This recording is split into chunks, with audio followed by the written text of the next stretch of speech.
Wow, wasn't that something? Thank you so much, Courtney. We appreciate that. I think of that as that's a sermon in itself. I'll turn my machine on stun. I forget it sometimes. It's good to be back here in Orinda. And if somebody may be wondering why the rest of the gang isn't here from Petaluma, Santa Rosa area, they're in my front room enjoying the show. Hello to everybody on the internet out there. There was a little mix-up with the schedule, and I thought I was not supposed to speak this week, and then I talked with Mr. Crow, and oh, lo and behold, I'm supposed to be here. So here I am. I enjoyed actually coming down here to Orinda. I remember that a couple weeks ago we had that talent show. I thought that was a real knockout. I enjoyed myself so much, at the talent show. With Jelly Belly, White Rabbit, there was Queen of Hearts, there was a fake doctor and a real nurse. Yeah. And I saw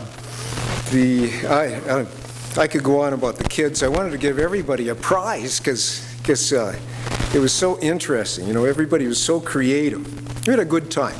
It's fun. Part of church is supposed to be fun. Up in Petaluma, sometimes we have videos. We have a small room. Let's see, we have about 12 to 20 people. If you haven't been up there, please come up and visit us. We got one room anyway, and we have one set up. If there's going to be a sermon like this with a podium, then we switch the room around and there's a pull-down screen, for videos. And we tend to have videos, come and go. They come and they go, and we all enjoy them. And Mr. Pebworth gave us a video recently, some few weeks back, and it was a situation comedy with Steve Martin. And it's Steve Martin and his wife, so to speak. They're sitting in a kitchen and they're discussing finances, around the kitchen table, and there's he and his wife is there, and they're trying to figure out how they're going to pay their bills. And he says something to the effect that I can't even come up with enough money to pay the interest on my debt. And what are we going to do? And there's a fellow that walks up behind him, and he's got this little booklet. And it's got the booklet, and he wants them to give them the booklet, and they don't want it. But then he gives the booklet to the lady, and the booklet title is "Don't Buy Things If You Don't Have the Money." Okay, it's a one-page booklet, and she says, "Honey, we're supposed to have something called saved money."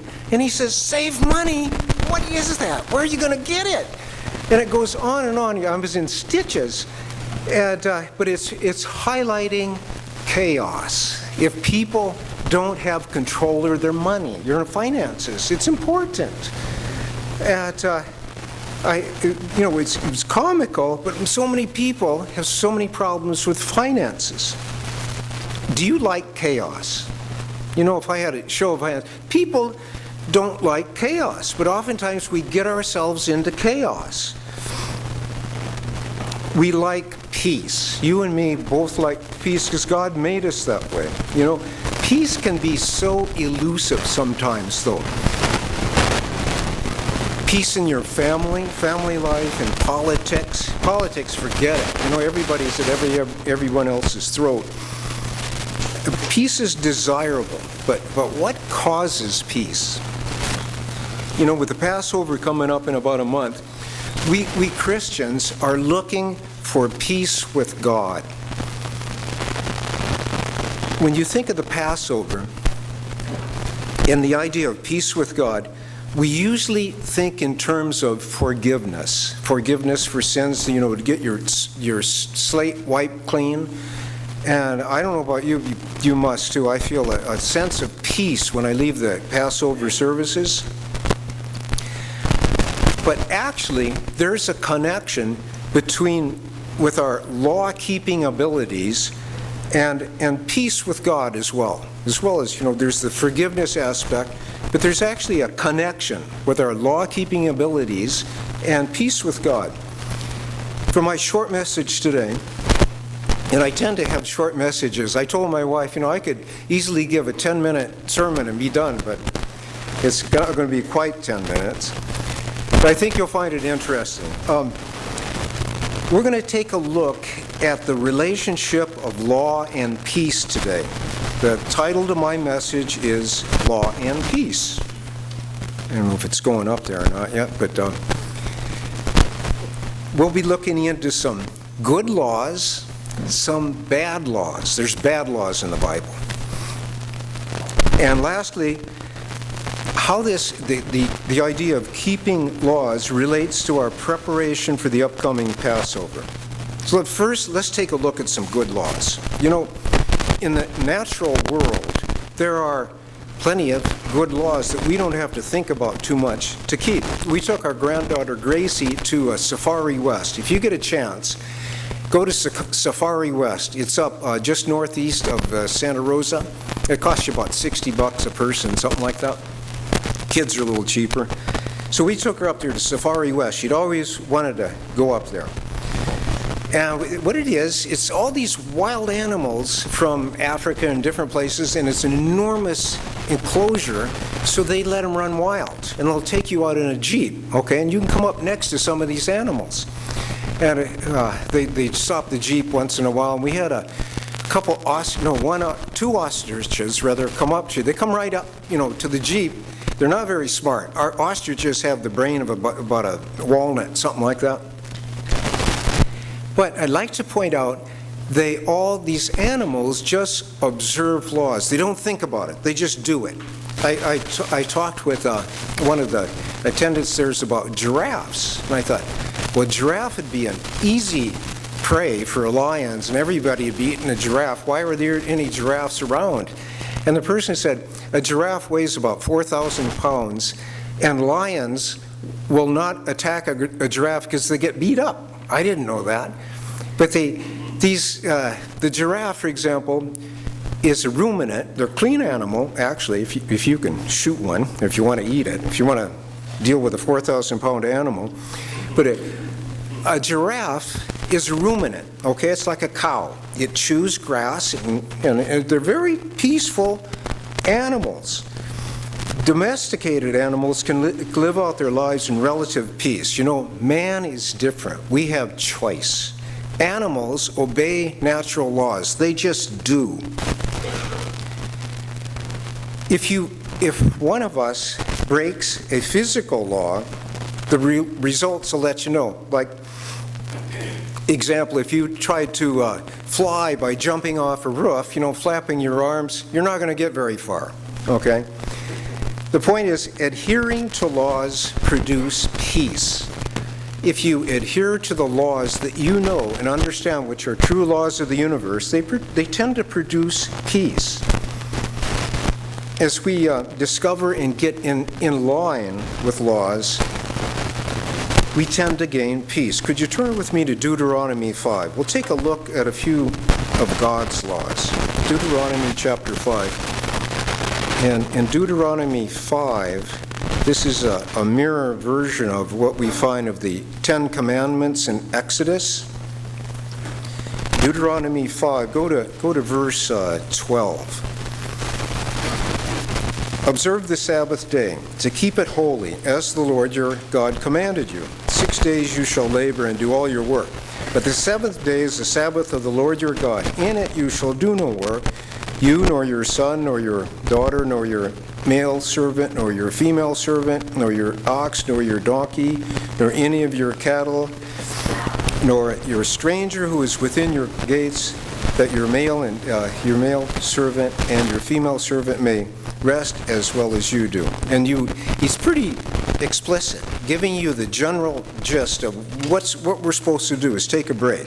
He says, remember, you were a slave in the land of Egypt, and the Lord your God brought you out from there with a mighty hand and with an outstretched arm. Therefore the Lord your God commanded you to keep the Sabbath day. Keeping the Sabbath day like we do supposed to remind us what happened to the ancient Israelites and happens to us personally. We get personally, we get taken out of a life of sin or slavery to sin. Because we decide to obey God, good things happen. For one thing, many good things happen. For one thing, we know that God exists. That is one of the biggest problems on the planet right now. People don't know that God exists. You know, if they did, they'd be acting differently. But in general, it's a big question mark in people's minds. You know, our children have morals instilled in them because of the Sabbath day. We're educated, inspired, uplifted. We come like the special music a minute ago. You get uplifted, and every week. So good things happen. God has revealed spiritual laws to us, or we wouldn't know. You wouldn't know about the Sabbath unless somebody told you about it. Okay, and God has revealed that. People all around us experience lack of peace because they don't know they're running headlong into spiritual laws. They're ignorant. So they do things contrary to those laws that take away the peace. If you could turn to Psalm 19. Psalm 19. And I forgot to say hello to Mr. Spears out there. I think he's tuning in. It's so good to hear that you're doing better. Psalm 19, go to verse 7. The law of the Lord is perfect, converting the soul. The testimony of the Lord is sure, making wise the simple. The statutes of the Lord are right, rejoicing the heart. The commandment of the Lord is pure, enlightening the eyes. It's talking about laws. The fear of the Lord is clean, enduring forever. Judgments or laws of the Lord are true and righteous altogether. More to be desired are they than gold, yea, than much fine gold. Sweeter are they than honey and the honeycomb. Moreover, by them your servant is warned, and in keeping them there is great reward.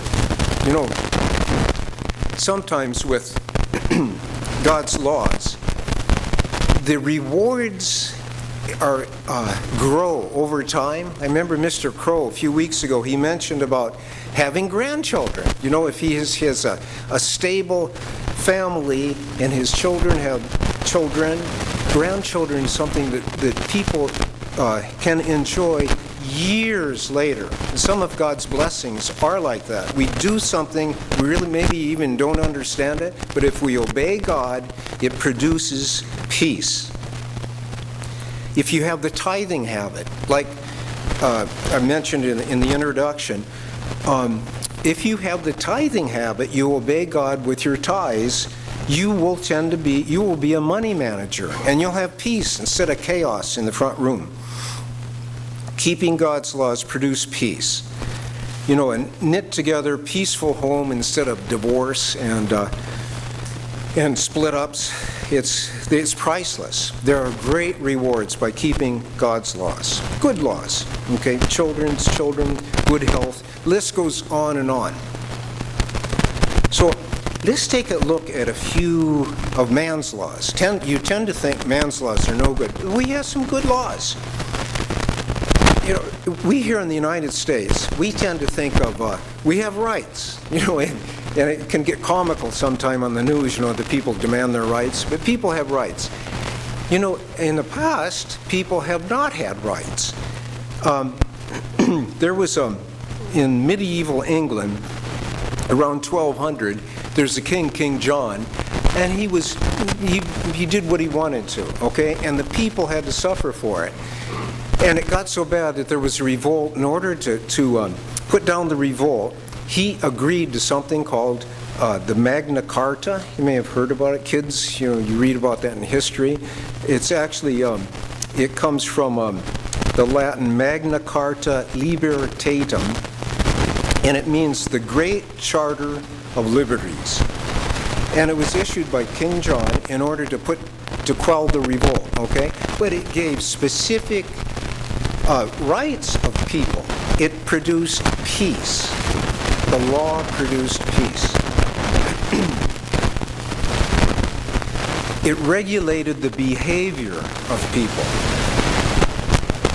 You know, laws guarantee personal rights, and like I said, the result is peace, but it also brings prosperity. I brought along a booklet. If you haven't read it, it's a good read. United States and Britain in Bible Prophecy. Okay, many of you have probably read it. I read it years ago in a different organization, but this is a good booklet. We tend to think of the English-speaking people as being blessed by God. We are, certainly, and we have wealth, right? We have oil, precious metals, we have iron and farmland, things like that. But there's something else we have. We have laws. The builders of the British Empire aspired to weld together a peaceful, proactive domain ruling over a quarter of the world's population, large group. A great achievement of British administrators was the establishment and extension of law and order in Britain's colonial imperial territories around the globe. This alone brought untold blessings to the people of these territories. This Pax Britannica, or that's the peace of Britain, bequeathed peaceful conditions to many regions formerly plagued by war and long-term ethnic hostilities. The Old Testament laws, you might turn over to Numbers 35. When there is peace, there tends to be prosperity. When people can get along with each other and deal with each other. Numbers 35, verse 1. I'm just going to point out one Old Testament law that doesn't really work for us today. It's a civil law. Numbers 35, verse 1. The Lord spoke to Moses in the plains of Moab by the Jordan across from Jericho, saying, "Command the children of Israel that they give the Levites cities to dwell in from the inheritance of their possession, and you shall also give the Levites common land around the cities. They shall have the cities to dwell in, and their common land shall be for their cattle, their herds, and for their animals." They're going to be farmers too, the Levites, but they were the priests. The common land, or drop down to verse 6. "Now among the cities which you will give to the Levites, you shall appoint 6 cities of refuge, to which a manslayer may flee. And to these you shall add 42 cities." Now, a manslayer, he's talking about making a mistake and killing someone. It's unintentional. It's called manslaughter in our language. People can make a mistake and kill somebody, and the family would seek revenge, okay? This is the way to cool things off. We can't do that today. If I make a mistake and one of us gets in an auto accident, you can't flee to Sacramento. It doesn't work in this society, but it worked back then. It's a civil law. It produced peace. It kept the peace. It's very powerful. If the ancient Israelites would have obeyed the civil laws, they would have peace would have ensued in their society. You know, the laws given in the Old Testament, in Pentateuch, they're usually physical, civil, or spiritual. The civil laws, which we heard about before, are the ones that pertain to that society. And then there's physical laws given that you wouldn't know about. God gives what is clean and unclean foods. There's other things, there's laws that we observe today which are actually physical type laws. I was thinking about fruit trees. This came up many years ago. Should you eat the fruit off your tree over a certain number of years? I actually have fruit trees, and I go by that. It's a law that is presented in the Bible. You don't find other places. You don't eat the fruit off the tree for the first 3 years, and then you have an offering, or you can give an offering. In addition to the physical laws, there's spiritual laws. The civil and physical laws tend to be for that society and to help us out, but the spiritual laws are for everybody, all times, very important. they produce peace. I want to read a little bit. I thought it was going to be read in the announcements today. I had an email. Maybe you had this email from Mr. Pebworth. Maybe it was read last week. But I want to read an excerpt from his experiences over there in the Congo. He says, "If I can sum up my trip after 48 hours, I would say chaos and corruption. I have paid no less than 5 bribes since arriving, including one to get my passport back." Can you imagine that? Because there's no law. People do anything they want to, whoever's the strongest. This morning, thieves nearly got into my backpack as I was walking near the hotel. There is definitely a feeling of desperation here as the country has struggled with war, disease, and unstable governments for the past 60 years since independence. So, laws produce peace. Consider buying and selling on the internet. Just before we go on to some bad laws.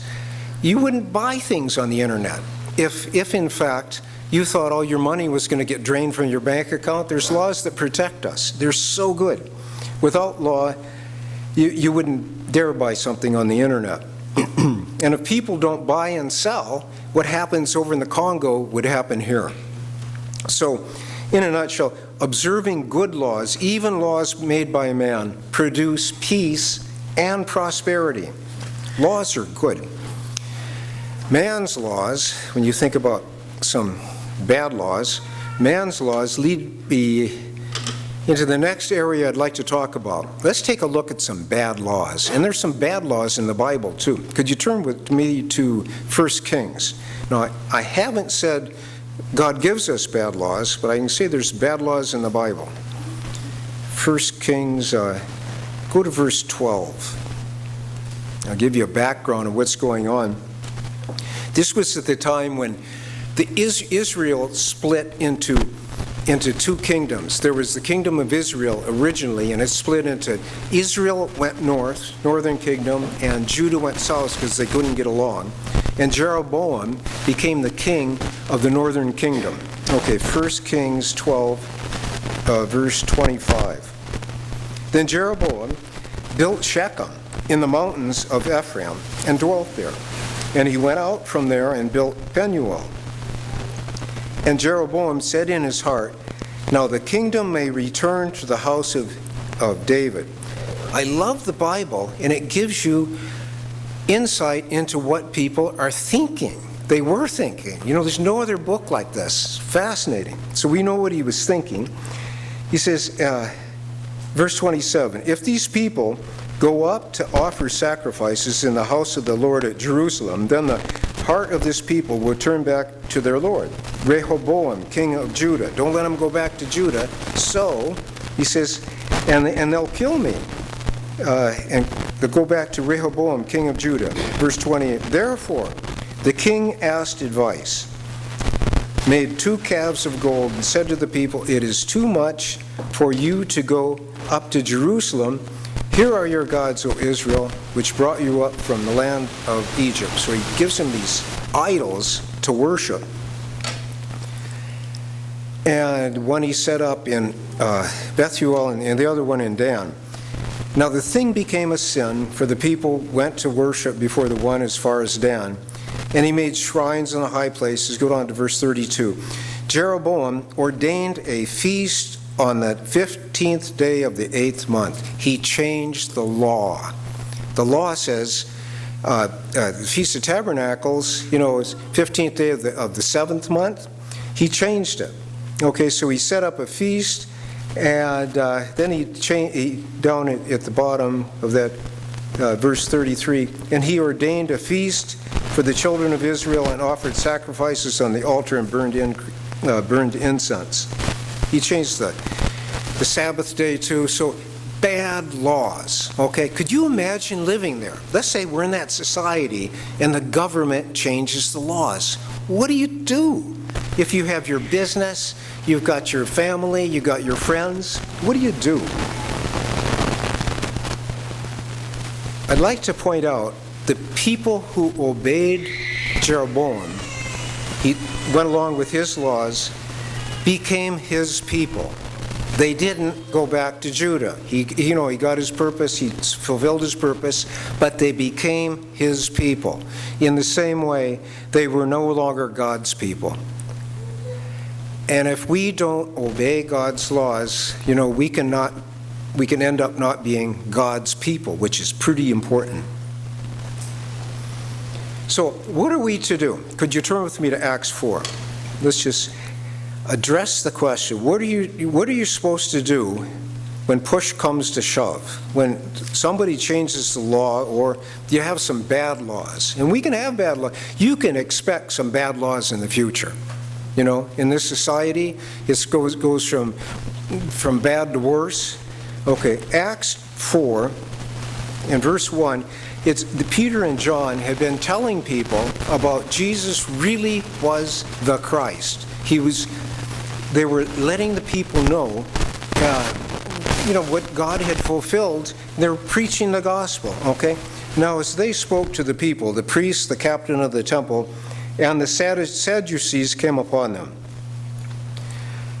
Being greatly disturbed that they taught the people and preached in Jesus the resurrection from the dead, they laid hands on them and put them into custody until the next day, for it was already evening. The rulers like Jeroboam get in a situation, and when they want to control the situation, what are you going to do? What are you going to do with these people?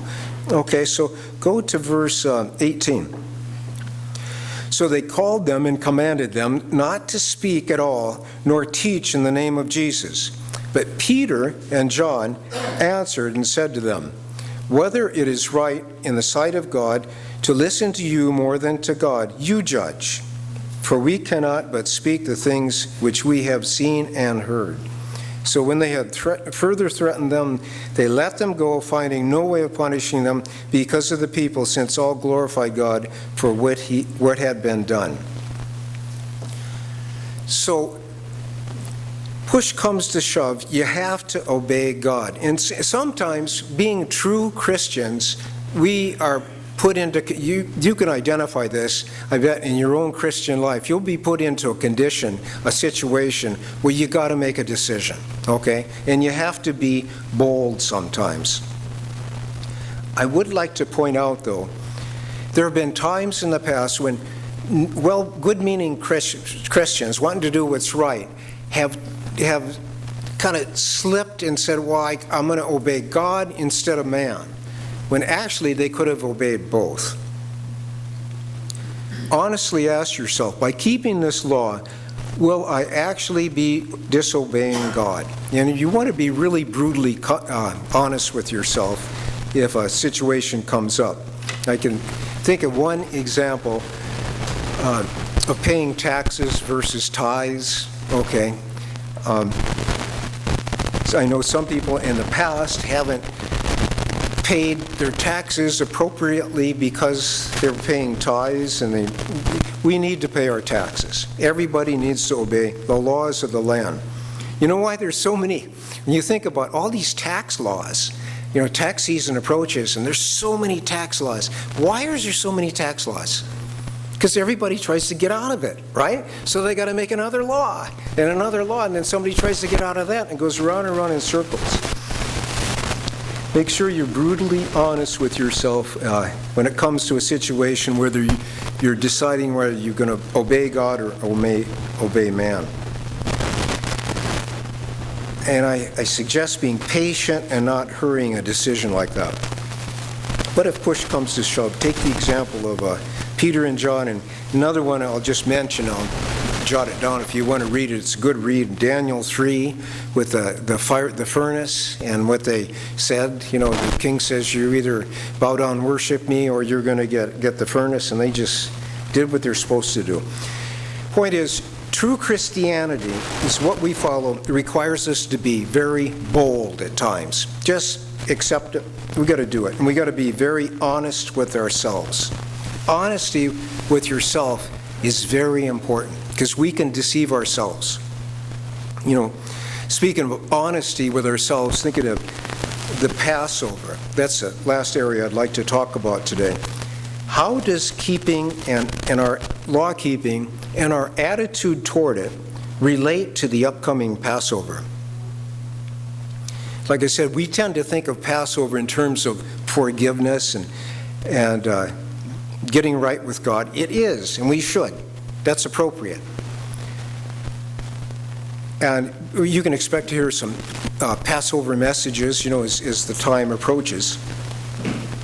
And you can have questions. I remember I've had checklists before, like, do you have a servant attitude? Do you see your calling? They're very good questions. I have one question for you today, only one, to ask yourself as Passover approaches. Do I love laws and obedience to laws, especially those given in the Bible? If you could turn to Psalm 119. Psalm 119 it's an interesting psalm, because the length of it, and I think some of you know it's an acrostic psalm, meaning the first letter of stanzas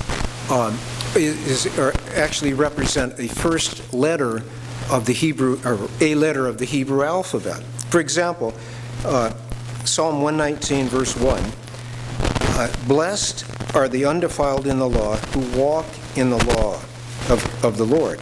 And the first letter of that stanza in Hebrew is the first letter of the Hebrew alphabet.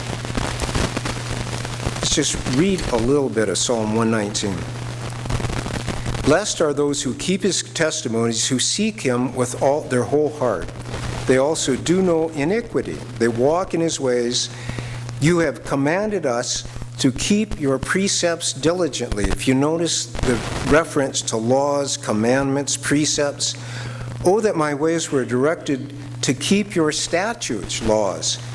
Then I would not be ashamed. When I look into all your commandments, I will praise you with uprightness of heart. When I learn your righteous judgments, I will keep your statutes. The truth of the matter is, Psalm 119, it's all about God's laws and keeping God's laws and the author's love of the law. The Expositor's Bible Commentary says, it is lost labor to seek for close continuity or progress in this psalm. One thought pervades it: the surpassing excellence of the law and the beauty and power of the psalm lie in the unwearied reiteration of that single idea. Love of God's laws. Is that in us? That's what I'm presenting. Is loving law, especially God's law. Oftentimes Psalms, I imagine the Psalms, we can read them, but I can imagine Psalms being stage productions, with singing and different choir groups coming out, because a lot of the people maybe couldn't read.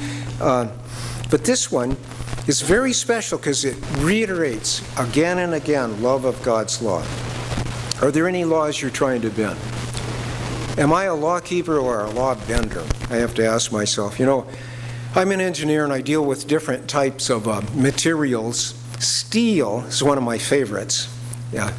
I know you think that's a little bit kinky to think of steel as your favorite, but I like steel. Okay. Steel is really strong, okay? If you had a 1-inch square of steel, okay, and let's say it's in a form of a rod, and if I was strong enough, I stretch, and pull. If I pulled like 50,000 to 80,000 pounds, it'll stretch. It'll actually stretch. It's gummy. But it'll take like hanging, 10 cars from that little piece of steel to make it move. I think of some people and the effort they go to bend God's laws is similar to that. There's so much energy they put into it. I remember reading a comic book. It came out, I think, when the Worldwide Church of God split. It was called, what was it? Mr. Reverend Twist Truth. Yeah, it was. Did anybody see that? We got one. Yeah, it was so good. And I had it, and I thought I lost it someplace. But it talked about this Reverend Twist Truth. He went to extraordinary efforts to justify you could do all these different things when, the Bible just points us what to do. Leviticus 23. I'll give you an example. Leviticus 23, go to verse 3. This is where the laws are given to the Levites, for us too. Leviticus 23. In verse 3, it says, 6 days, here's again the Sabbath, 6 days shall work be done, but the seventh day is the Sabbath of solemn rest, a Sabbath of solemn rest, a holy convocation. You shall do no work on it. It is the Sabbath of the Lord in all your dwellings. Holy comes from a Hebrew word, kodesh, and it means hallowed, consecrated, sacred, something really special. Convocation, it comes from a Hebrew word, mikrah, and it means a get-together. You got to get together, okay? So what it's saying is really special, it's sacred of God, we are, and we want to get together. And Jesus clarified that, and how you want to keep the Sabbath day. But, we can tend to have a certain feeling and we really don't want to go to church today, that type of thing. But and you can tend to vent, do I really need to go to church? And I know that there's a lot of people out there that just tune in and they won't get together. And they don't treat it as holy as it should be. Watch out you don't bend God's laws. Like Feast of Tabernacles, going away to the Feast of Tabernacles, it's commanded, but sometimes we have problems individually, collectively. If you can't go to the Feast of Tabernacles for a definite reason, don't go. But there's money available. If you've had some problems and you want to attend the feast, there's money available. You should attend the feast. Don't bend the laws. Just before I leave this idea, I want to mention the local church. I mentioned the talent show we had and how much fun it was. At the time, my thought about dressing up as a whatever, I thought, I got to get an excuse to get out of this. Did anybody think like that? Somebody raised their hand over here. Yeah, the oldies tend to be like that, until you get doing it and you have a lot of fun. Ephesians 1. I want to point something out. Ephesians 1. That you may have not thought about, but the church of God, local church, corporate church is very important. Ephesians 1, go to verse 15.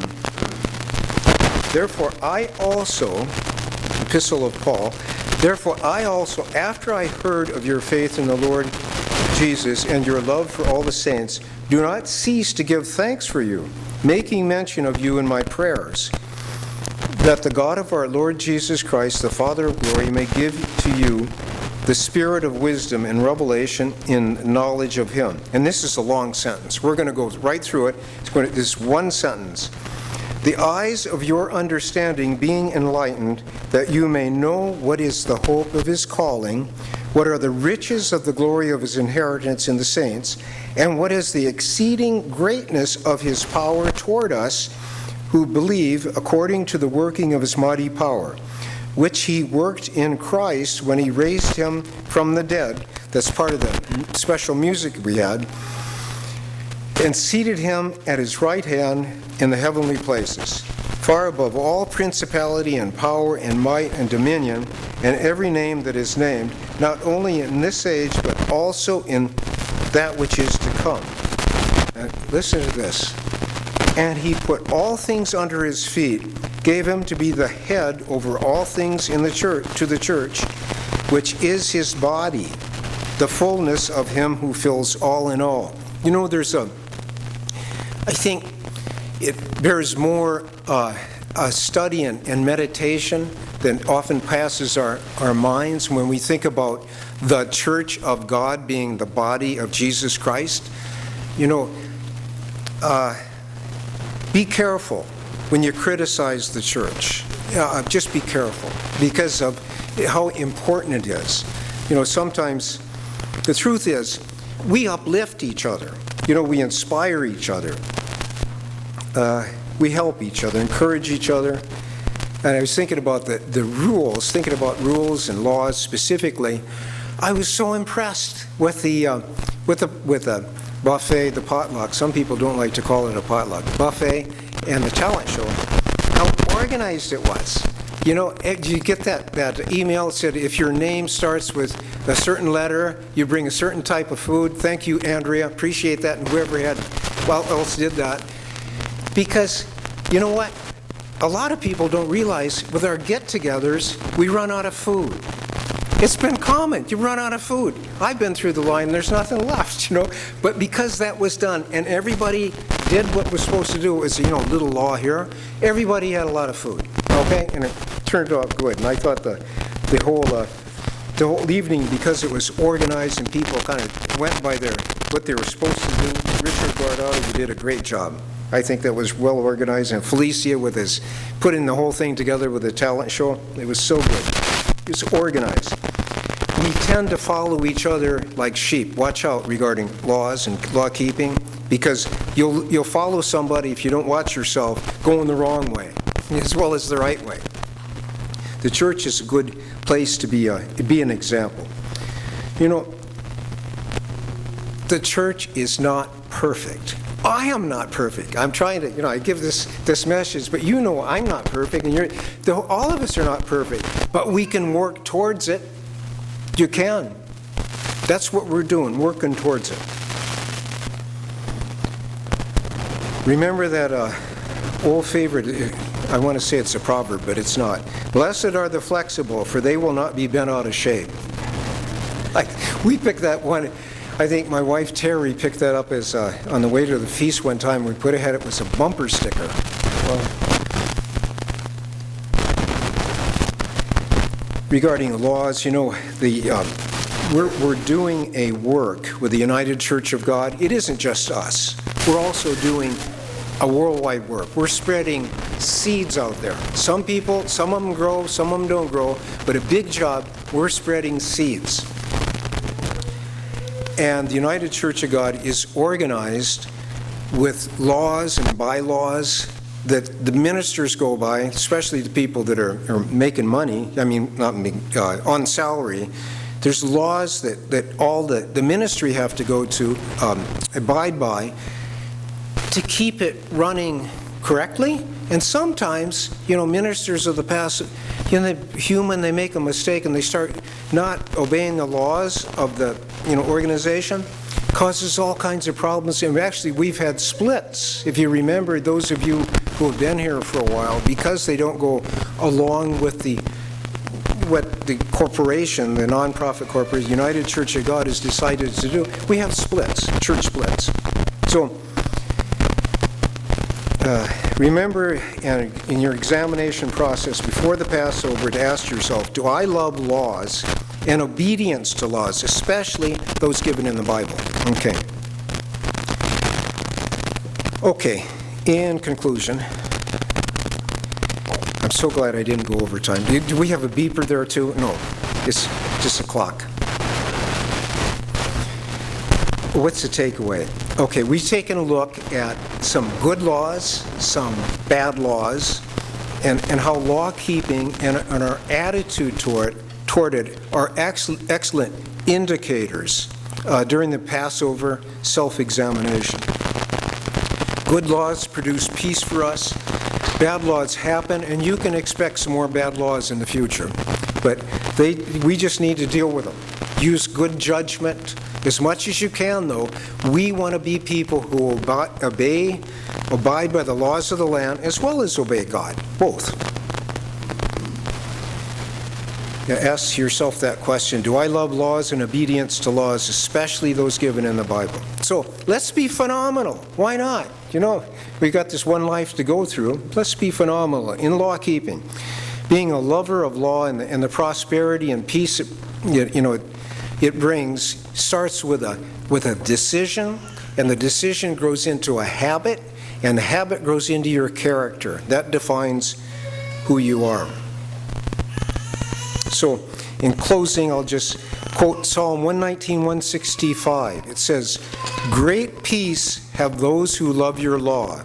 Nothing can make them stumble."